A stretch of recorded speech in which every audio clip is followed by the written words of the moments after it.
All right, hey guys, Dave from Nerdarchy, for nerds, by nerds, hanging out with a bunch of nerds here, and the man, the myth, the legend, Monty freaking Cook is with us, and we are super And Fred. excited. And Fred, we we actually have Monty Cook posing as Sean K. Reynolds. That's So right. well, well, real quick, we all came from playing a lot of. You know what? I'm sorry. Um, I had the other window open because that's where you can see the chat for YouTube. Okay. But we all come from first edition, second edition, and spent much time in third edition Dungeons and Dragons, and to basically have Charles hand me off to Sean K. Reynolds so I could set up an interview with Monty Cook was like total fangirl moment for me here. Well, that's very cool, and yeah, I'm happy to talk about D&D or whatever you want to talk about. So, Well, actually, good, Scott. I do want to jump in. My name is Scott Garibay. I am a staff writer for Nerdarchy, and these guys let me join in. I am a huge fan of yours. I can't say enough. Actually, let me just say this. I've been following your career through Tolus, D&D, Planescape, Monty Cook's World of Darkness, Dungeon Crawl Classics. It's been voluminous, and you know and of course what you're doing right now with Monty Cook Games, which is amazing. But when I read Numenera, I was excited about the system, and then when I read Cypher Rules System, I realized that you were doing something just tremendous in tabletop role-playing games. I almost got emotional when I read in the Cypher Rules System the rules system for kindness. I was so blown away because I was like, there's three groupings in tabletop role-playing games now. There's crunch, there's fluff, and there's philosophy. It's just your work is incredible, and it's a great honor to meet you. Well, thank you very much. That's really nice. Well, I'm also a big fan of yours, sir. I started D&D in second edition, and as Dave pointed out, we got a lot of exposure in third edition with D&D, and your name really came to the forefront with third edition, and when we played Cypher System, which we're currently involved in a campaign that Scott is running. Awesome. And as Scott is interested in the whole kindness thing, I think the most interesting thing in here is the focus of does nothing. I thought that is just hysterical, and it's absolutely appropriate for a lot of different characters throughout movies and TV shows and novels. That there's characters that they don't really seem to do anything, yet they contribute a serious part to whatever's going on. So whoever came up with that, whether it be you, sir, or one of the people that work for you, absolutely amazing. Well, you know who I was thinking of when I created that was actually the dude. Wow. I thought of Xander from Buffy the Vampire. Oh, that works really well too, right? That is that character, which is yeah. See, I thought of Shaggy and Scooby-Doo myself. That also works really well, yeah. So go ahead, Dave. Okay, real quick. We had ran a Cypher System highly modified game.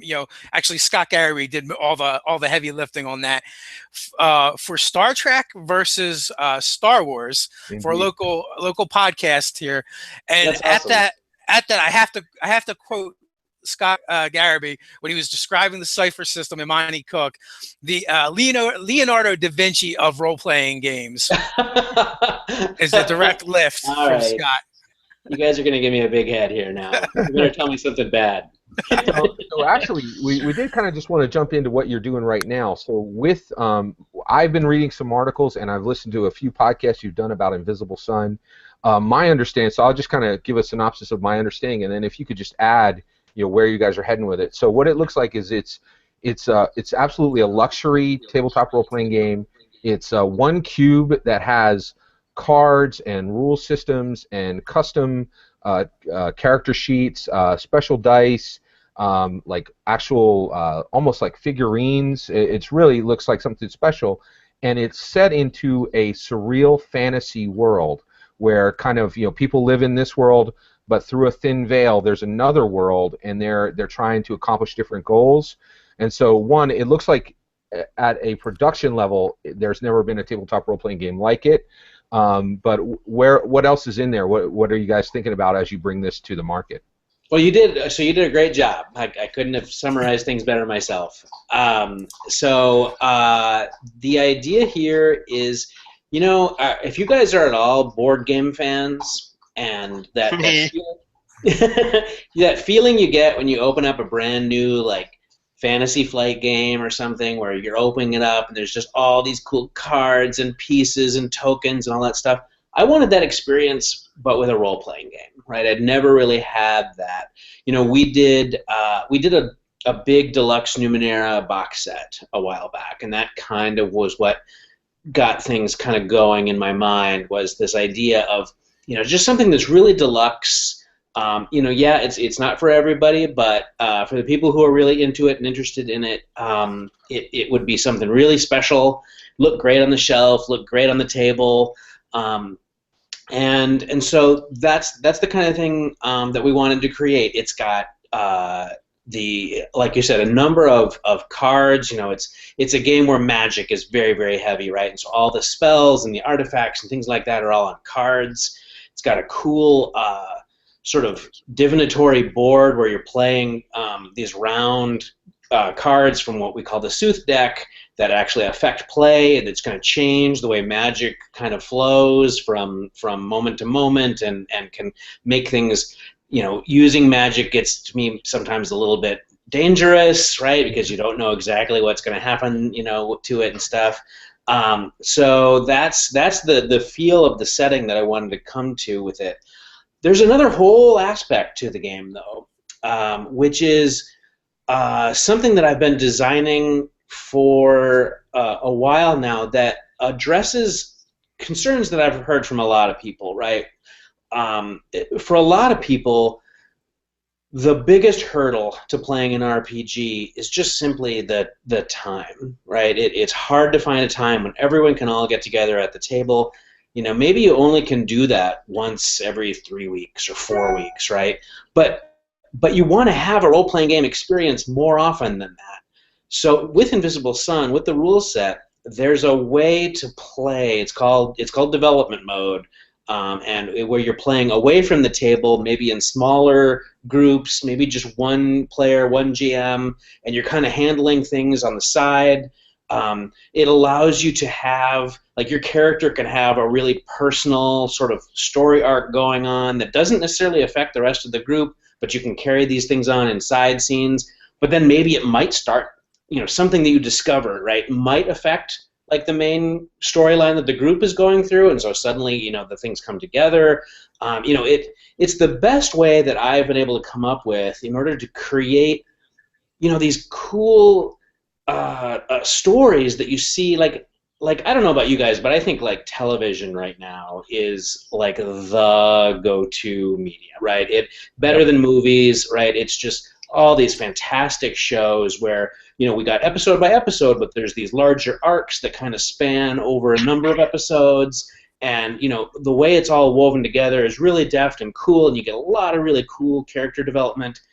And I want to have a role-playing game that works that way, right? And this is a way to sort of facilitate that, because we all play RPGs, right? And if you've got one player who has some kind of personal thing, I'm gonna go find the guy who killed my father, kind of thing, right? If you're just focusing on that at the table, then the other 4 players or whatever at the table are just kind of sitting there, right? And we all know that that's sort of bad GMing, that's bad gameplay, right? And so we tend to shy away from those kind of storylines and only focus on stuff that affects the whole group. But this allows you to do both. Yeah. And I saw some of your miniature gameplay videos that you had either on the Kickstarter page or somewhere else, where you did these kind of things, and they can either be extended plays or flashback scenarios. I thought they were really, really cool, and it actually kind of reminded me some of the stuff that I did when I was in college, and we would have kind of the gameplay after hours, or pre-gaming it, where the GM and one other person are generally off to the side saying, okay, I want to do this thing here, or can I do this thing here? And you just kind of explore what's going on because you're more involved than some of the other players at the table. So it kind of reminds me of that. Yeah, I've had very similar experiences a lot of my life too, and and I think that those offer some great opportunities, particularly for the people who are really, really into that, right? And so this is just a way to kind of bring that, to kind of formalize it and make it a part of the game rather than just kind of something that you do on the side every now and again, right? Kind of informally. I also noticed too with Invisible Sun, you incorporated an interesting mechanic, which you kind of touched on it vaguely in the beginning there, but the fact that there's a way for players to come in and out of the game as needed, which Yeah. like I was just breaking Ted's balls earlier because in our own game, we had that same issue, and like that's always been something that I've been pretty good with, coming up with interesting ways to make people fall in and out of the game. But now you build it right into the game, so we don't have to think about it as hard.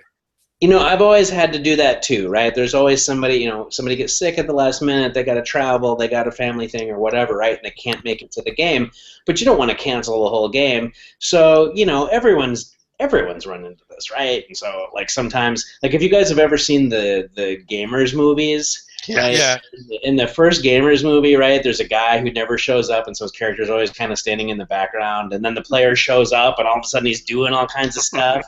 Right? I mean, we've all been there, right? Yeah. And, I've done all kinds of little tricks and whatnot in my own home games and stuff, and so I just thought, I'm just going to build it right into the setting, right? That at any point a character, in Invisible Sun, the way it works is, so we all live in, what we think of as the real world is actually is called Shadow. And the world beyond is called the actuality. And so almost all the action of the game takes place out in the actuality, where you're out in the surreal world and you're interacting with all this magical stuff.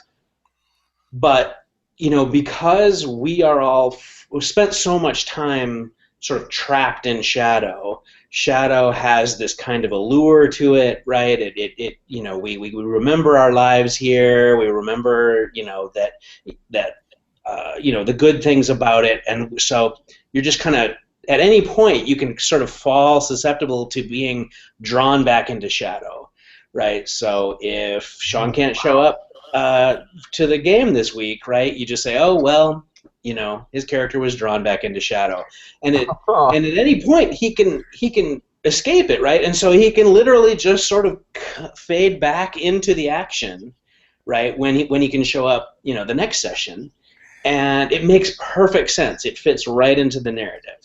So actually, that prompts a question from me. So one of the things that I've seen with Monte Cook games, and one of the reasons why I read your games, is I feel the thing you bring more than almost any other game designer is innovation.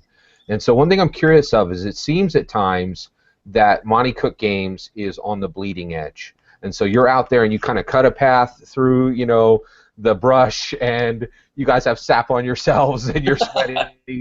And then other people come along, and I see, the ideas that were in Monte Cook games a year or two ago now showing up in multiple games. And so sometimes it seems like you guys kind of do the hard work of making things that haven't been built into rule systems and doing more projects that are farther out there. Do you feel sometimes you guys are on the bleeding edge, or? Well, so that's very, very nice to hear, and it's exactly the kind of comment that I really like, because that is what I want to be doing. I've been doing this game design thing for a really long time, and if it was just a matter of, I'm gonna do another source book, I'm gonna do another, book about elves or whatever, right? I would be so bored that I think that I'd either give up, or the books would be really boring and terrible to read and use, right? And so it's really just a matter of, I want to keep my interest up, right? And that means exploring new areas and new places to go with the game and new ways to play the game and solving problems that I see come up all the time in my own games, maybe help somebody else out in their game.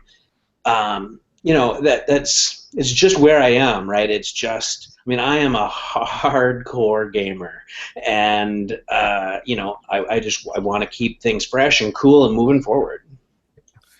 So I believe you're coming up on something like 30 years in the industry now, something like Yeah, that. yeah. Nice. That's impressive. Thanks. Yeah, I started actually. My first thing got published while I was still in college. So, Nice. yeah, I've been doing this for a long time. And we're all thankful for that. Going back to the Invisible Sun, what you're talking about, the actuality and the shadow, I think that's amazing what you did there, the way you flipped that. Like the real world is the game world and the fake world is what we're all doing right now, living and trying to escape, but it always pulls you back. Like, I think there's a bunch of metaphors in there somewheres. Oh yeah, yeah, definitely, right?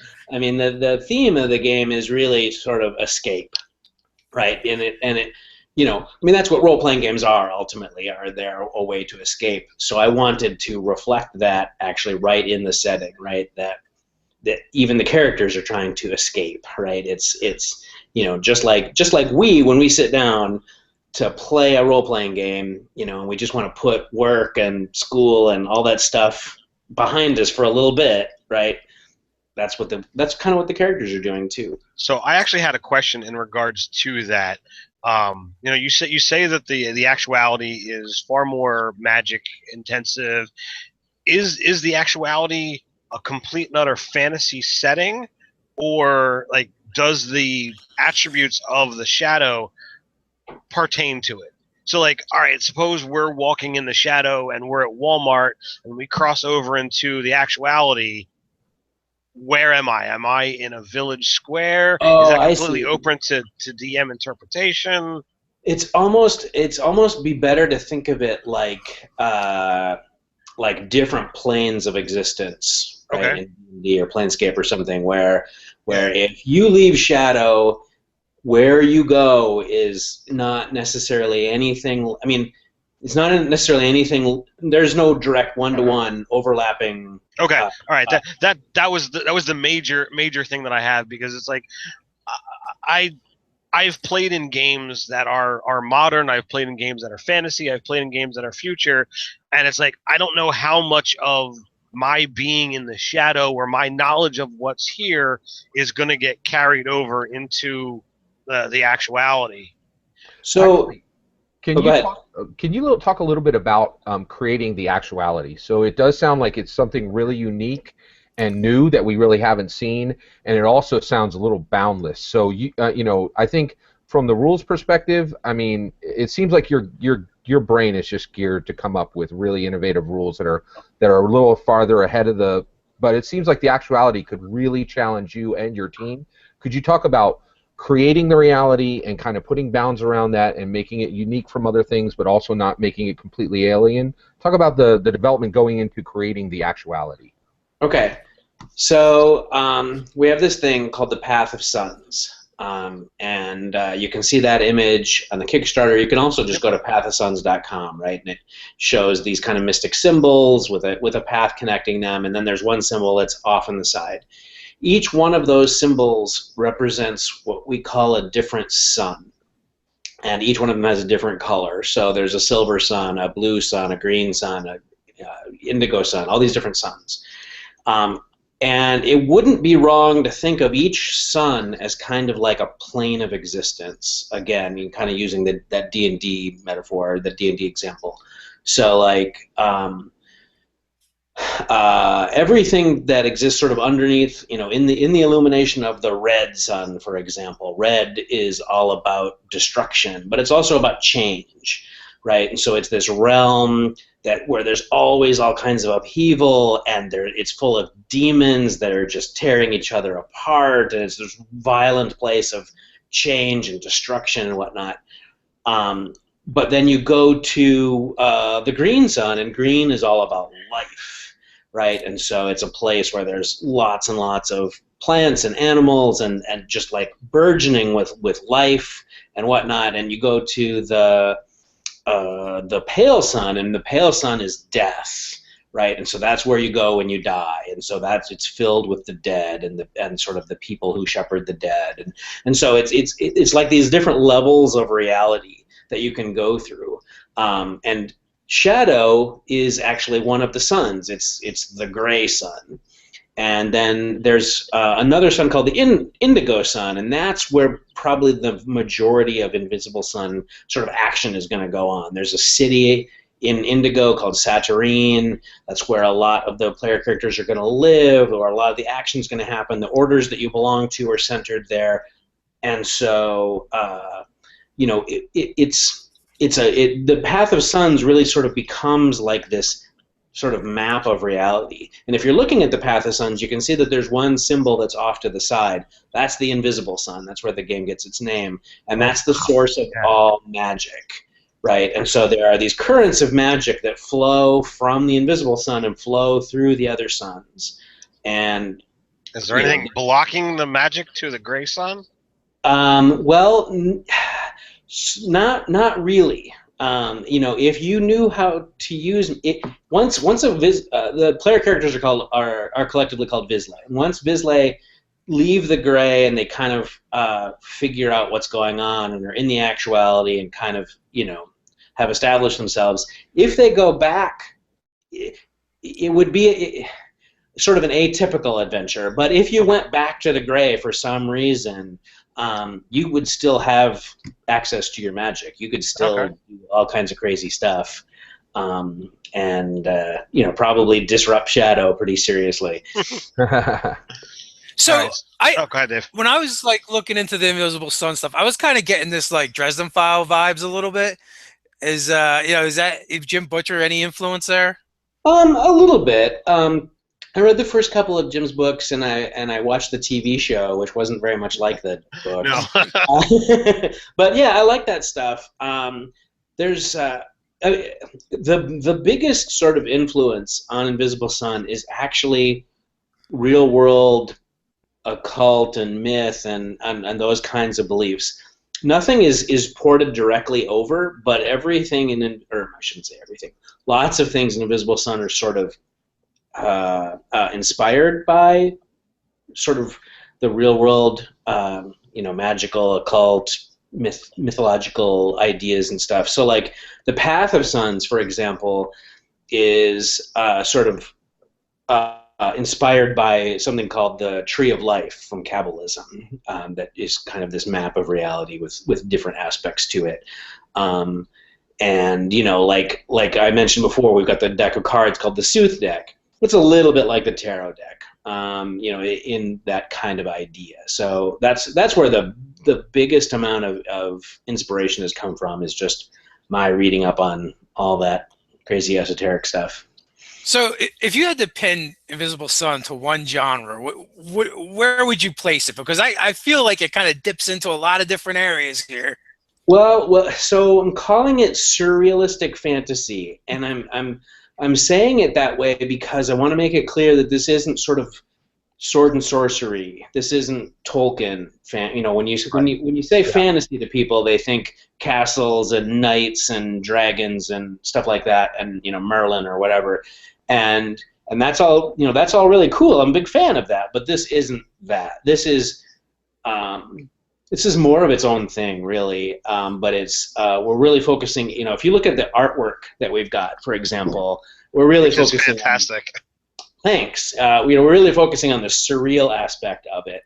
I was just talking the other day to somebody, and I was kind of trying to explain, as a kid growing up in the 70s, and I don't know if you guys have seen a lot of like the sci-fi and fantasy artwork that was like on book covers and stuff like that in the 70s, but it was all really sort of metaphorical, right? There wasn't a lot of straightforward, like this is a scene from the book. It was more like it was more surreal, right? It was more, kind of representing the stuff that was in the book in a kind of a weird way. And I was a kid, right? So like if I looked at a book cover and there was, some kind of city with a pair of like giant hands coming down on the city or something like that, I thought, oh, this is going to be there's going to be a scene in the book where there's giant hands coming out of the sky and grabbing at the city, right? I didn't understand that it was sort of a metaphor, and I wanted it to be about that, right? And so, in a way, like Invisible Sun is that little kid saying, let's take all that stuff that used to be just sort of metaphorical and say what if that was really happening, right? What would that world be like? So I had a question, pertaining to the artwork and stuff that's in there. A lot of the stuff is a little over the top for what some would say a typical RPG, and I've played a lot of RPGs, probably not as many as other guys, but I've gotten a lot of exposure. And there's some games that's very, very much you're going to play this, and you're stuck to whatever these boundaries are. And games like Fate, Mutants and Mastermind, Cypher System, anything that you would consider a visualization, you can make it be whatever you want. Is Invisible Sun even more so of that? Yeah, it's really important to me that Invisible Sun is a game where if you're showing up to play this game, you get to play the character that you want to play, no matter how weird your imagination is. And so, in fact, there are these places. I mentioned in the city of Satyrine. There are these places in the city of Satyrine which are called changeries. And if you go there and you've got it's like getting a tattoo, but times 10 million, right? Because you go there and if you've got enough money and you want to make it so that I don't know, right? Your head is actually a pillar of flame, and you got 4 arms or whatever. They can make that happen through the magic of the changeries. Nice. Wow. I like playing weird and crazy things, and let's face it. What was that? Oh, Me too. Over the years, or at least I've spent more time playing D&D than any other game. And while D&D does present a lot of options and a lot of things, I can't play a troll. I can't go play a dragon unless the GM is going to allow for the entire campaign to be something crazy like that.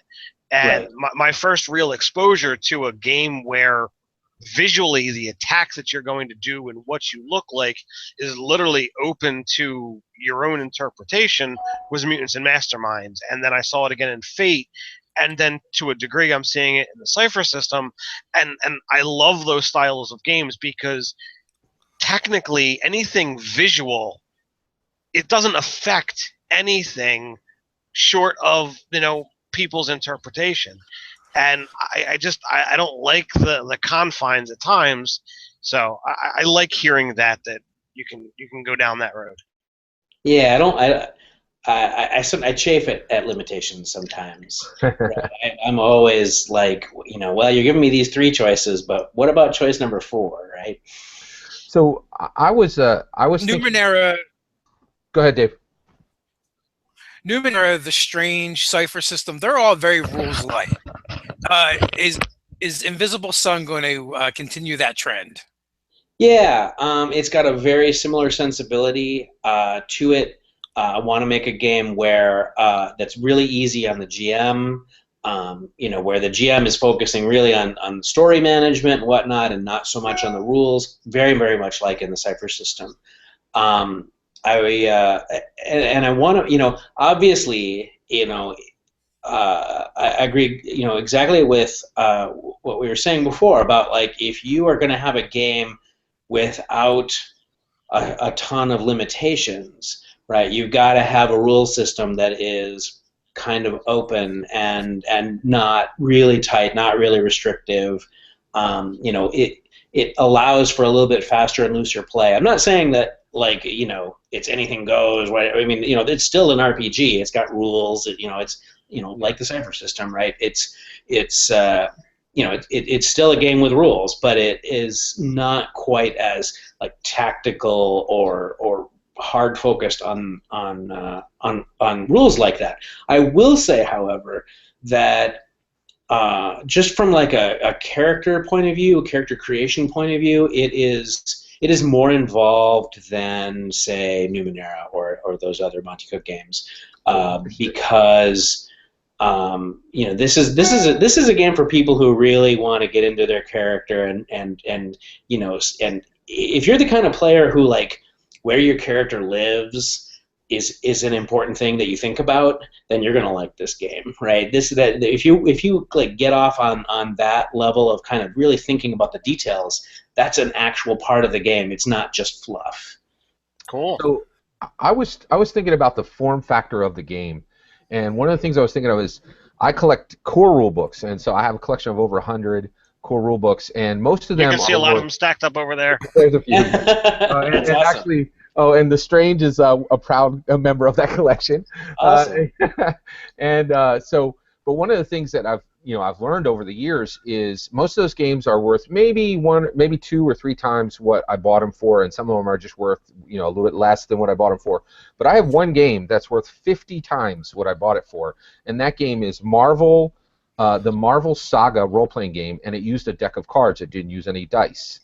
So my question to you is, have you guys thought about what I think very well may happen with Invisible Sun? I think I was thinking about the numbers, and it looks like your print run is probably going to be between 1,000 and 3,000, and so that's a fairly small print run. And then in addition to that, it has lots of these special little pieces, and that's what made the Marvel Saga role-playing game worth so much, is because the card decks a lot of them got lost. And now, a pristine copy of that is worth a lot. So one of the things I was thinking is, one, I think a lot of people are going to get these games, and then some people are going to play it and have a great time with it. There definitely may be a market where this may be the most collectible tabletop role-playing game ever published. And then also, are you guys thinking about, with the other parts of it, is there going to be a way to get new parts for that later down the road at all? So wow, you're thinking a lot farther into the future than I am right now. It was only a few weeks ago that this Kickstarter funded, and it wasn't. We had a realistically high funding goal, and we didn't know if we were going to make it, to be quite honest, right? And so up until whatever it was, 4 weeks ago. 5 weeks ago, time flies fast in Kickstarter time, that we didn't know for sure that this game was even something we were going to produce. And you bring up the print run. I don't know what we haven't really explored yet is what happens beyond the Kickstarter as far as the availability of the game. We've already talked to a lot of distributors and retailers. They're interested. But to be honest, I suspect that they're going to be pretty conservative with an expensive game like this. Sure. So I suspect, I don't know what the print run's going to be, but it is going to be lower than our other games probably. Which I actually never give a thought to sort of the collectability of things, but you're probably right. Might end up making it collectible. We should. Honestly, I am literally making a mental note right now as a topic to bring up what we're going to do about missing pieces and things like that, because there will be things like that.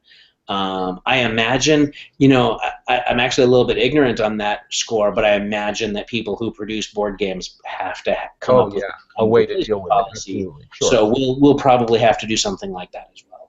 So related to Kickstarter, you said that this is a realistic but a high number. I believe I follow Kickstarter more than either of these other two gentlemen, and I'm not certain how many different role-playing games come anywhere close to the kind of goal that you would set. Do you know, did you guys do any research to find out whether this is the highest amount to be funded, or where it falls in any of that? Ted, other Kickstarters look at Monte Cook. Monte Cook doesn't look at other Kickstarters. That's an interesting question, though. I didn't look to see what. I mean, I know that most people shoot for 20, 30, maybe 60,000. Yeah. for you know their initial funding level. I just know looking at the 250,000, it was a high number, but I think by the time I already saw it, it was at 180,000, and within 2 hours it literally jumped to like 220 some thousand. So like I knew it was going to happen, and it was actually one of our other Nerdarchy people that brought it to my attention. You But know, I mean, it moved so fast right at the beginning that yeah, I was like, "There's no way this isn't going to happen." Yeah, that was amazing. You know, so to come up with that number, I mean, we just did a lot of internal math, Okay. right, and figured out what we needed, right, because it's going to be a really expensive game to produce. I just didn't know if, like, obviously I know that the math has to come into it. I just didn't know whether you had said, like, whether there was any trepidation looking at, okay, if the figures are going to be this, is this something that you had any issues with? Tons of trepidation, right? I mean, I wasn't kidding when I said we went into this not knowing if this was even going to fund, right? I mean that's not. I don't know. I don't know how family friendly you guys try to keep, but that was not, you know, bullcrap.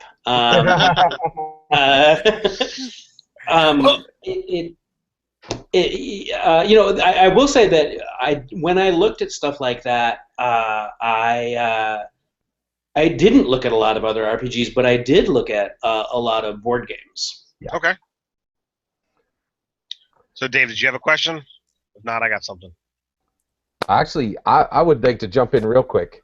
So, so Monte, this is kind of okay. So it's a little bit of a longer question. I'm going to shift gears a bit here. So Wednesday, April 25th. Wait a second. Are you going away from Invisible Sun? Because I have another question. Oh, on go ahead. Go ahead. All right. I've been really looking into the Kickstarter and looking at the different stuff that you have going on with that, and it says that secrets are a big part of the Invisible Sun, and that when you back it, you're going to get one secret per box, and there's ways to get all 8 secrets, through the Kickstarter. How important are those things to the actual game itself, and is it something that a game master has the ability to invent new secrets? Can you talk more about that angle? Absolutely. That's a great question. So the word secrets means a lot of different things, and so on sort of a high level. Secrets, the game is about uncovering secrets, right? That's what the characters do, and the level, and then there's also secrets on a game mechanics level. Characters can find and unlock secrets in the game, and that's a way to get new abilities, right? So you might discover a secret. This is the secret magical way to open locks by whispering the secret word of Lord Shmati Shma into the lock, right? And that will open any lock, right? And so you could learn that secret, and that's a part of your character. But the kinds of secrets that you're talking about are secrets about the setting. Okay. And so these are the kinds of things that I'm gonna use an analogy. If we're talking about like the Forgotten Realms for D&D, I might say that like a secret is sort of the equivalent of a cool location that I'm gonna tell you about that is in the land of Cormyr, and it's got some cool stuff and some magic items or whatever. And so you might think, okay, that's cool, and I'm going to use that in my campaign. But if I don't tell you about that place, you can still play Forgotten Realms and have no problems, right? And so all these things are like little bits of ideas and whatnot that will enhance your game, but they're not integral. I mean, you can play without them. You can play without all of them, right? I mean, each one of them is just kind of a cool little extra thing, and it absolutely is all about the game master making up their own stuff too. Awesome. I never want to create a world where there isn't tons of room for a game master to make up their own stuff all the time. Because I mean, for me, that's part of what role playing games are all about, is stretching my creativity a little bit. So Yeah, I was very very intrigued by that concept, and the term secrets for a lot of people. There's that inquisitiveness and the I want to know, and it's like, all right, well, how does this play in? How does this affect? So I wanted to definitely go down that road so that those people that are watching or whatnot that are on the fence, that are like, well, I certainly can't afford the set that's going to come with all 8 secrets. It's already a challenge for some groups. right. And as you say, it's not for everybody. You do say that it's something that an entire gaming group could go in on a box set, but I want to.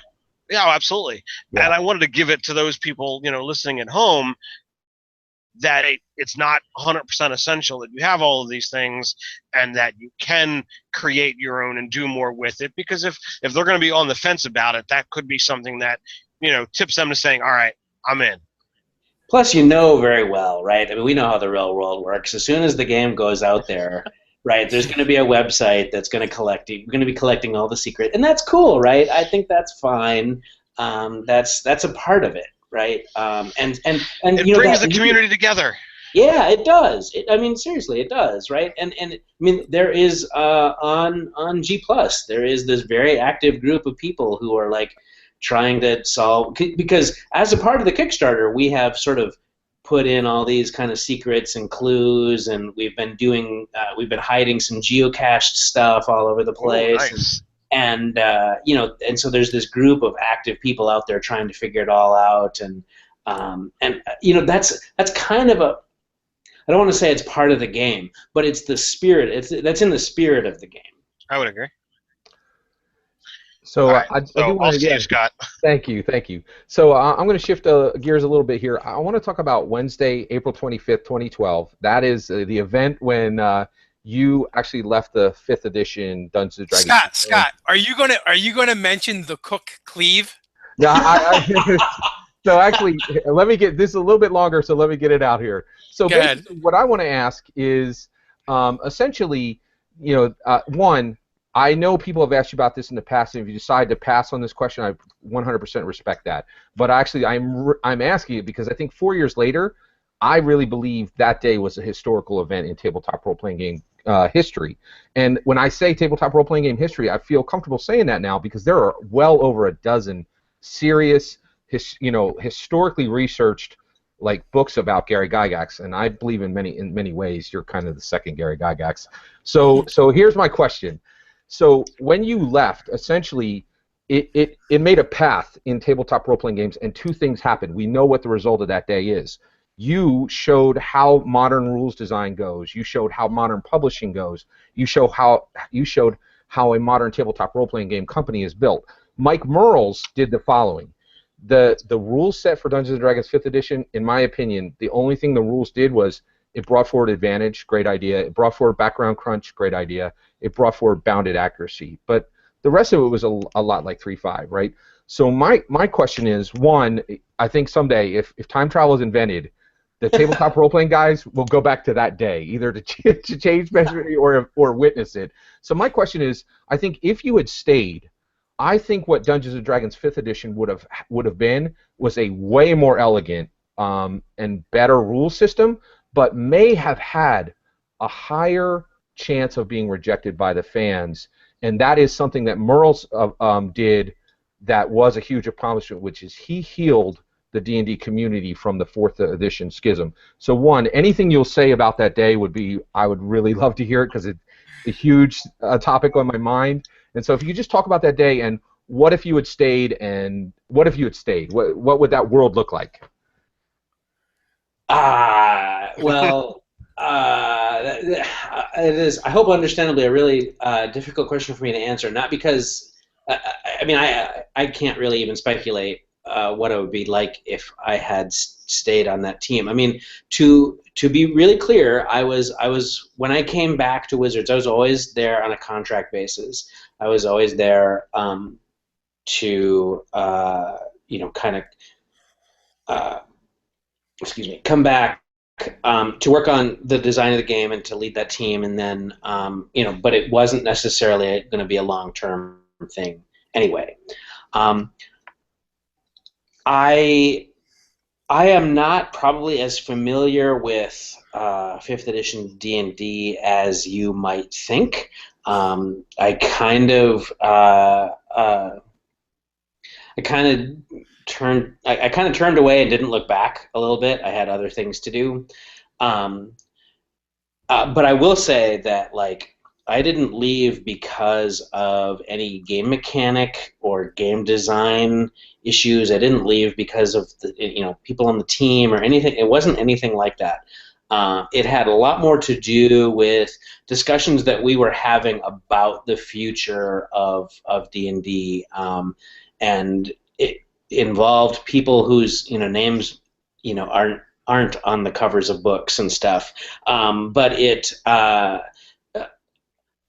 so I guess, to make a long story short, I was brought back with kind of these promises of a return to the sort of the glory days of D&D. Literally things like the return of Dragon Magazine as a print thing, and a rehiring of a lot of the people that had left, and kind of bringing the band back together kind of sentiments. And when I saw that that wasn't going to happen, I realized that I had kind of done all I was going to be able to do, and I left behind game designers that I have tons of respect for, and so I knew, Bruce Cordell, Rob Schwab, I knew that these guys were going to do a fine job with the game.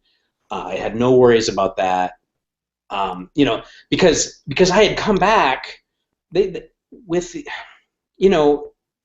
have a soft spot for D&D, right? And things were not very good in D&D land before, toward the end of 4th edition. Yeah, absolutely. And so I wanted to kind of help things out. I wanted it to be, everything to come together again. Things were not coming together the way I was led to believe they would come together, and so I just figured, well, the game's in good hands. I'm going to go do other stuff, and it really wasn't. I think people they want there to believe that this huge, massive shouting match between all of us or whatever, and it really wasn't like that, right? It was just sort of more me looking ahead, saying, okay, I'm going to do other stuff. Well, the only thing I would say is, well, one, I really appreciate you answering that, because I have thought and read everything I could about that day, and I truly do believe it was a branching path in tabletop role-playing games. And what we have now is Merle's was successful in healing the fourth edition schism, and we now have, without a doubt, the Kickstarters you've done have just opened up a huge path of games that have come through Kickstarter. And now also, I feel like your company is definitely within the top 3, maybe top 4 companies, and is really showing the way of, and even in Invisible Sun, like, I really feel like I think we do live in the perfect world. I definitely think in the multiple world theory, there's a world where 5th edition Monte Cook game exists, and I want to go there, but I would come back here, so I have Cypher Rule System. Well, so thank you for saying that. That's really kind. I agree with you 100% about the impact that Kickstarter has had on sort of the middle and lower tiers of our industry, right?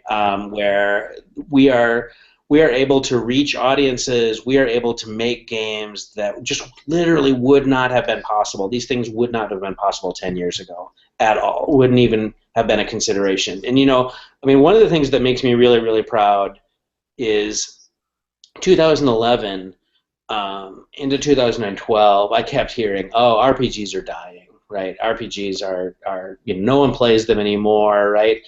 And we launched the Numenera Kickstarter, like 5,000 backers, right? And if nothing else, we sort of proved there are people out there who are interested in new and innovative games. yay, right? I mean, that's awesome, and I think that it kind of did lead to a whole new renaissance with a lot of people doing a lot of fantastic stuff. I mean, I can't even keep up with all the awesome games that are coming out right now. Amen. So I know we're running out of time because you're on a tight schedule. So a couple of things. Yeah, One, true. Scott actually wrote an article, much like the Picard maneuver. There's the Cook Cleave article on nerdarchy.com. Actually, Dave, I have to correct you. He wrote 2 articles. That's true. on He wrote 2 articles on that. That's Nice. Okay. With that, also a game that I never actually got to play, but is the only World of Darkness book I own, and probably will ever own. I just feel like they have a fantastic world, and that doesn't play well with each other, which I don't like because I like to mix the things. You're coming up on 5 years for Monte Cook Games. Anything special planned? Well, you know, our other than of course Invisible Sun, you know, which is a big deal for us and is sort of in many ways when I started Monte Cook Games was kind of, you know, obviously it was with Numenera, but in the back of my mind I was already also thinking about what has become Invisible Sun at that time. But for us, you know, when we look like at next year, we've got Torment Tides of Numenera, the video game coming out, which we're really excited about. The opportunities that's going to offer us, I mean, because that game's not going to only just be on PC, it's going to be on console, and it's going to open up the world of Numenera to so many new people, expose them to that idea, and, you know, even if only a small fraction of them says, oh, maybe I'll give this tabletop role-playing game thing a try, right? That's really good, and that's good news for everybody. That's really cool. We've got some exciting stuff planned for next year and Numenera, and more stuff too that I probably shouldn't get into at this time. But yeah, we are moving full steam ahead. We this year hired 2 people, bringing our team up to 8 full-timers, and we've got 8 full-timers, a part-time worker, a couple of contractors that we basically occupy all their time. We've grown to a really nice size where we can support a number of different game lines, I think, and do a decent job of it. We're starting organized play for Numenera in stores. You can go and play in an organized play program for Numenera starting this fall, starting really soon, actually. We've got a lot of stuff going on. It's really exciting. Dave, can I get in real quick? Go ahead. Is there time?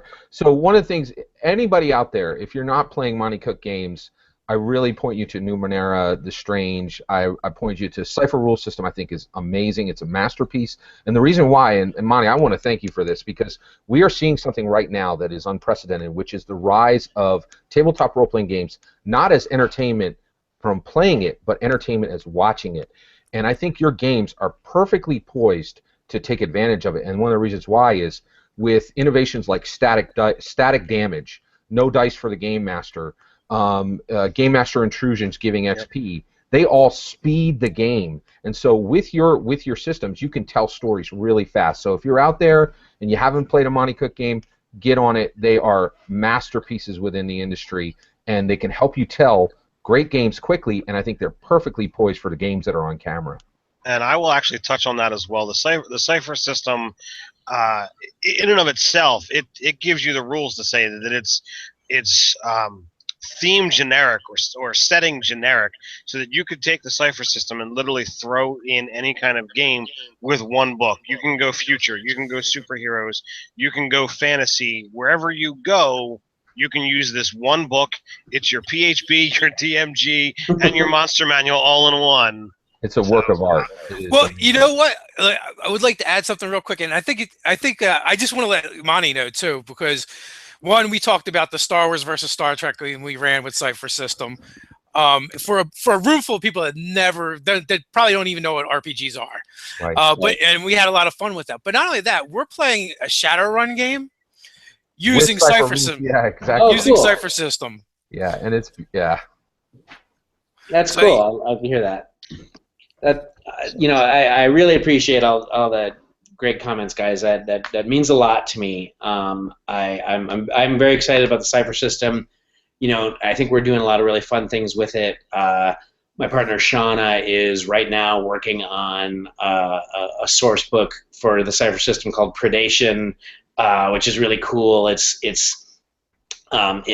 idea is that it's far future, but the people there have discovered time travel and have gone back to the Cretaceous period. Nice. But now they're trapped there, right? And a couple of generations have gone on, and so now you're the people who've been living in the Cretaceous your whole life, but you've got like biotech and lasers and all this stuff, right? But you're also in the Cretaceous period. But right, we all know what happens at the end of the Cretaceous period, right? And so they know that something is coming, right, that's going to wipe out everything, right? But they know it, right? And so do the player characters act to stop it, right? Which would change everything, right? Even if they can figure out how to do so, or do they just let it happen? It's really interesting. Is there any inspiration, as Dave put in the comments, any inspiration by Dino Riders by chance? The old cartoon, Dino Riders? Yeah. I remember that.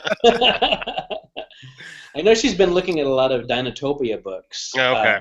I'm waiting for my copy of Masks.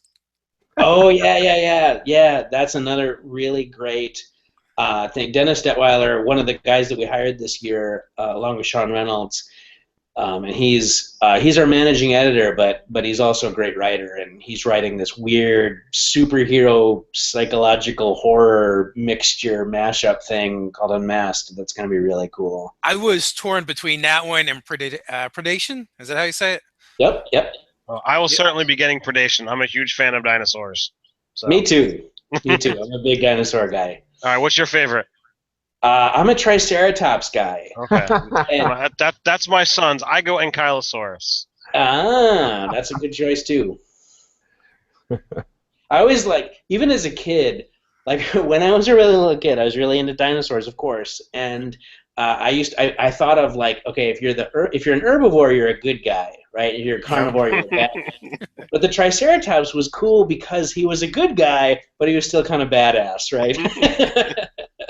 That's true with Ankylosaur too. I thought you were going to mention the mass combat rules from was it either second edition or first edition? It had the barbarian riding the Triceratops. Oh yeah, I remember that. That was who was the artist on that? God, I can see it. I couldn't even tell you. I can see the picture in my head though. Yeah, that was really cool. So, well, you haven't left yet. So, you got any more questions, Scott? Because I know we've gotten through four of the questions we actually have for you. But it's been great having you on. Actually, so one of the things I would say, I just got done running a Fantasy Flight game, Star Wars role-playing game with the custom dice and all. It was so much fun, and that was 6 months ago. And so I'm getting the itch again. I'm thinking, okay, I'm going to run Star Wars again. And as soon as I said it, and I thought, oh my goodness, I think I may run this with Cypher Rule System. And one of the things I think is just so beautiful about Cypher Rule System is it really unlocks just so many worlds. And I think Cypher Rule System is a multi-tool where if you have an idea in your head, you can bring people into that really quickly and allow them to build almost any character they want very quickly. It's incredibly flexible. And then not only but bringing your ideas to the table, a game master's ideas to the table, but every intellectual property out there is playable with it. And then one of the strangest things is I feel we did it. I'm a huge Shadowrun role-playing game fan, but its rules are really challenging. And so when we ran Cypher Shadowrun, it was gorgeous. It was like the best rules and one of the best worlds. And so I feel like Cypher Rule System may be a rope that's being thrown down to some of these old game systems that have these clunky rule systems, and so it's just really awesome. The other thing, I'm just going to throw this out there. So I'm not a sports guy, but I really want to say thank you to the Nerdarchy guys just for putting me in here, because I feel like if I was a sports guy, it's like I just met Babe Ruth. It's a really big deal to me, and I know I'm a little fanish here, but I really, it's just such a huge honor to talk to you and to be able to ask these questions. And for you to give Okay. us time. Yeah. I was going to mention, you guys were talking about Cypher System Star Wars. We did this event at Gen Con this year where so we had 6 tables of 6 players each, and everyone was playing. I mean, it's a space opera Star Wars like game, right? And so everyone is playing effectively like a rebel trooper, and you're going into this Imperial base, right? We changed the names a little bit, but and so, but the whole thing was, so you had 6 teams, and every team had their own specific mission. Like, these guys are supposed to go in and take out the power generators. These guys are supposed to go and take out the communications and whatnot. And so we had 36 different players, each with 6 GMs, all working together. Wow. And and so each one was kind of playing their own separate scenario, but they were able to, they could call each other over on the comm link and say, "We need help down here. There's too many troopers," right? And moving back and forth, and sometimes one guy would leave one table and go join another team, and it was so much fun. It was really cool. Yeah. Very Star Wars. That sounds like a blast. I want to point out one thing that I found really interesting in the Cypher System rulebook when I was reading it. It is the first core rulebook in print where I've seen online games mentioned. Now, I don't know that it's the first time that it's in, but it's the first time I've seen it, and it just goes to show, like, we're just moving into a new era of tabletop role-playing games. I agree. I am.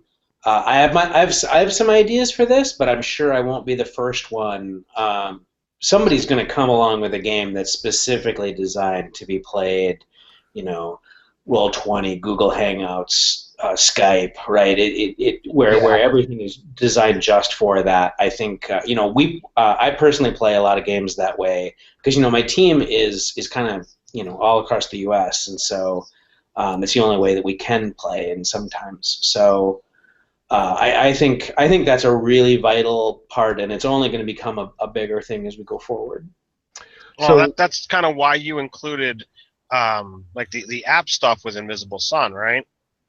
Exactly, right. So literally, we were talking earlier about like the development mode and the sort of the one-on-one stuff that you can do and the side stuff that you can do.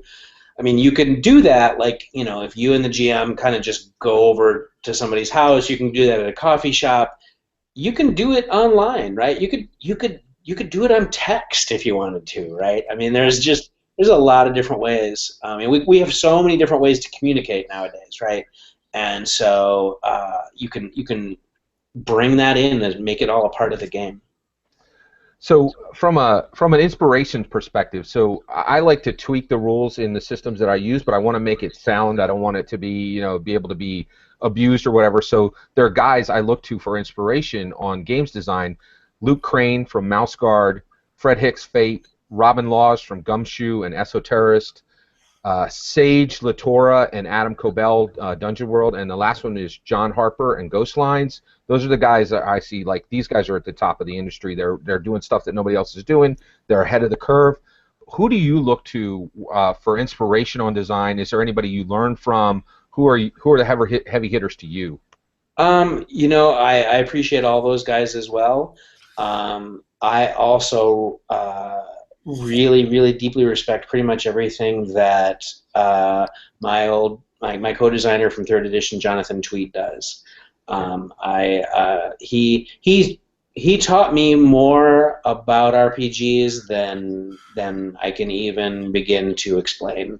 And not just RPG, but just game design in general. I learned a lot from him. He was fantastic. The people on my team as well are just a creative, top-notch group. I'm talking about Bruce Cordell, Charles Ryan, Shauna Germain, Sean Reynolds, Dennis Detweiler, our Tammy Ryan. We have a really great team. Bear Whiters, our art director, does amazing stuff. We're a very creative. We work together as a team a lot, right? And so we're always sort of inspiring each other, saying, about all different aspects of producing, whether it be the art or the design or the game design or whatever, right? we're always kind of, I don't know, we work together really, really well, I guess is what I'm trying to say, where we're inspiring each other and giving each other suggestions. And that's really, honestly, one of the biggest bits of inspiration that I get is just the people that I work with every day. That's awesome. So I should probably get going here pretty quick, though, guys. I'm afraid. I'm sorry. Yeah, no problems. Can you throw us one final bone about the actual mechanics of Invisible Sun? Someone had asked in the chat. You mean just generally? Yeah. Yep. Okay. Sure. So the sort of the core mechanic of the game is somewhat similar, but in many ways very different from Cypher System, right? You still have the game master assigning a difficulty, what we call it a challenge. So you're setting the challenge from normally 1 to 10, although there are times when you're going to extend that up to 13, and there are actually times when you might actually go as high as 17 if you're dealing with like godlike sorts of things going on. And so you're rolling. You've got to, unlike the Cypher System, uses 10-sided dice. So you can do things that can reduce the challenge, and then you're rolling a die to see if you can match the challenge. Where it gets a little more interesting, though, is if magic comes into play. Because, like, if I use a magic spell, or if I just devote some of my own magical energies and knowledge in a way that we call qualia, if I just devote some of that to this task, I get an extra die, right? So, like, let's say we're picking a lock, right? The lock is there. It's a level 5 challenge. I need to roll a 10-sided die and get a 5 or higher. But if I have magic, now I'm rolling 2 dice, and I'm getting to see whether one of them is a 5 or higher, right? And that gets interesting because we actually use the dice not from 1 to 10, but from 0 to 9, 0 being an automatic failure. But on a magic die, that indicates that something has gone terribly wrong, right? And so it's called a complication. And a complication sometimes means that we turn one of those cards over, right, that can alter the way magic is working now. It can mean other things, right, not unlike like a GM intrusion in the Cypher System. But here's what I really like, and that is if there's magic involved in the challenge, then all of a sudden you need multiple successes. And the reason that I like that, right, that lockpicking example, right, let's say it's still a challenge of 5, but now it's a magical lock, right? So you need 2 5s.